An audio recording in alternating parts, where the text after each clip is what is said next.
Hello and welcome to NewsClick. We have with us today Professor Anuradha Chenoy from Jawaharlal Nehru University, who's been working on Central Asia and its politics for quite some time. Welcome, Anu. Kyrgyzstan, of course, is the current hotspot. The fact that the president has been deposed in a similar uprising to what happened in 2005. People have been calling it the Russian rollback of the original tulip revolution.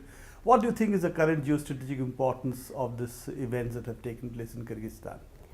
Well, two points. One is there is a current geostrategic importance, and this geostrategic importance has its link in the past also.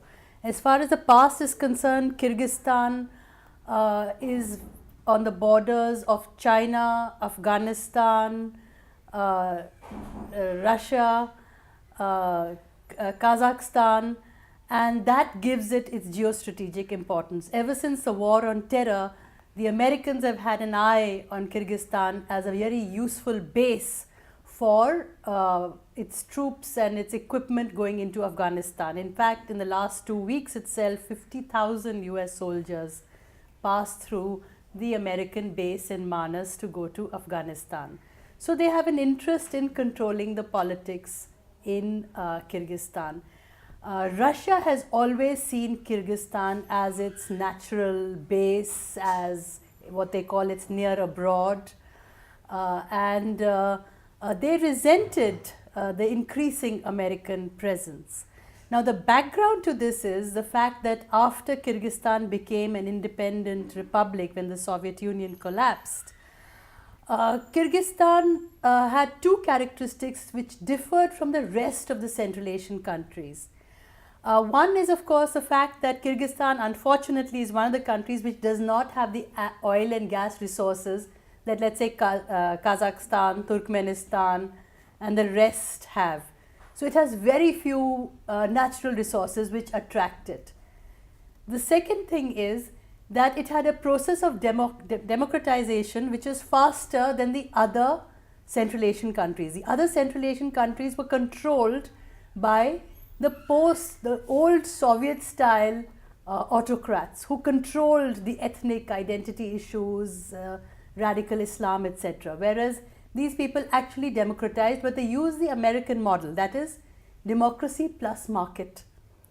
And in this market, they had very quick privatization, liberalization, globalization, which led to large amount of inequality between classes and people, which the Kyrgyz people actually resented. It's a country with a very small population, but recently, for example, the prices were so high in energy, of electricity, and the housing prices escalated to such an extent that a lot of people lost their houses. So that brings us really to two issues. The privatization that you are talking about, it seems to have benefited the people who are very close to the president. Maxim Bakayev is supposed to be one of the beneficiaries of the electricity privatization as well as control over banks. In fact, during this uprising, he's supposed to have taken out $200 million from the bank that he was controlling out of Kyrgyzstan. Now, given the fact that Kyrgyzstan is a very small place with a small economy, this must have had an enormous impact on the Kyrgyz people. Absolutely. As it is, Bakayev, who was a president, he came when there was an upsurge, a so-called tulip revolution, where civil society, NGOs, etc., revolted against the last president, Askar Akayev. And this was seen as a superficial revolution. The Russians were actually quite upset about it, but nonetheless, they had little option but to agree, because Bakayev tried to play both sides of the streets. He gave the Russians a base only 18 kilometers away from the Manas base. So you had these two bases in the middle, competing for interest. And at the same time, the Bakayev regime, the opposition, said that it was not a very fair election, which brought him into power. So there have been street demonstrations and resentments ever since. But on the other hand, it was also a corrupt regime, and it did not deliver, and it was known to be oppressive, authoritarian, corrupt, and plus the people were unhappy with the economic situation. And therefore, some sections of his own party, in fact, Rosen Otunbayeva, who's become the interim president, was earlier in his party. She left about 3-4 years ago and joined the opposition. Because she was became a critic of the regime. So it was clear that this was coming because his party, parts of his party had split, and the opposition started a street campaign. Now what's happening in these Central Asian republics and wherever the color revolutions have taken place, including in Georgia and Ukraine, is a fact that there is not sufficient democratic culture also.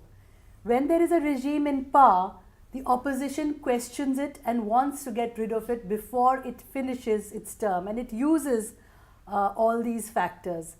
And the regime in power also does not know really how to govern properly. So both the opposition and the party in power make for a very unstable condition, and people call it a failed state, which it's not. It's actually failed political regimes which are unable and have not rooted enough either in democracy or in issues of equity or delivering to the people. These regimes seem to become, some of this post-Soviet regimes seem to become really ways of ripping off the state in a massive way. But in Kyrgyzstan case, it is also the distortion because of the Manas base, which contributed both to the strategic importance of Kyrgyzstan in some sense, and also the fact that it is a major payoff to both Akayev as well as Bakayev's son. Maxim Bakayev apparently used to get something like $8 million a month as kickback for supplying aviation fuel to the military base. That's right.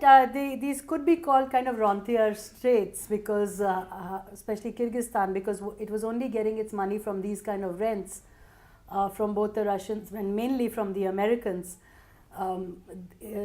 Russia in the beginning did try to stabilize them. They've had the CIS, the Commonwealth of Independent States treaties.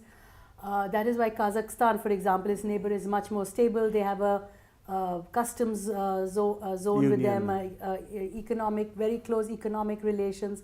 But Kyrgyzstan tried to develop in an independent way. Now, there's nothing wrong with that. It's good to develop in an independent way as long as it's independent.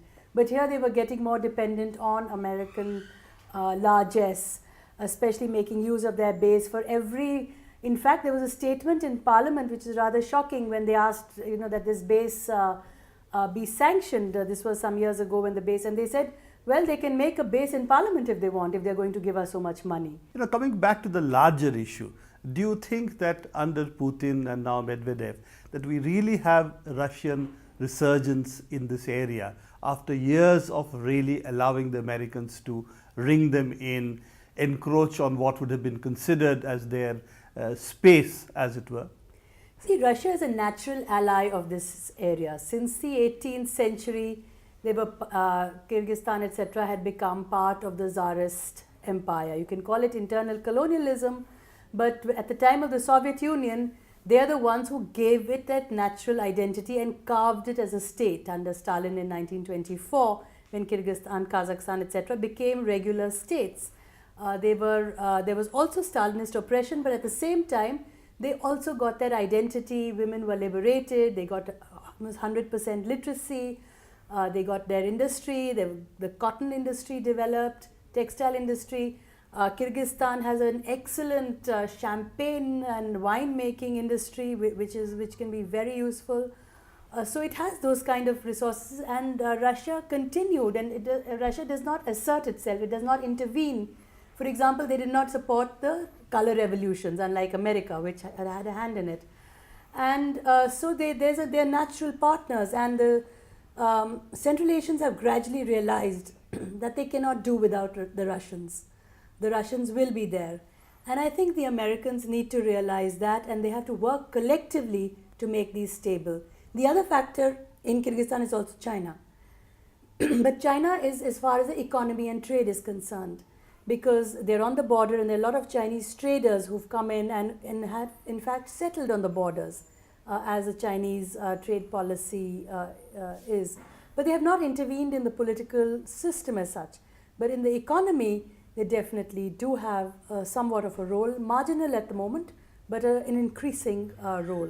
Looking at it, you do see therefore that though Russia was not instrumental as the West might be saying regarding the removal of Bakayev, but nevertheless this is also an indication of the increasing influence of Russia in the region. Absolutely, because Russia was the first to ring up Rosa Otunbayeva and congratulate her. Russia is a stabilizing factor for them. As soon as they get disinterested in the Americans, the Russians are always there. Russia plays a role in the other regions. In Tajikistan, that is their neighbor, Russia played a major role in helping to curb the civil war, which went on for almost 5 years. Thank you, Professor Chenoy. This has been great. We'll come back to you in Central Asia, I'm sure, in the future again. Thanks. Thank you.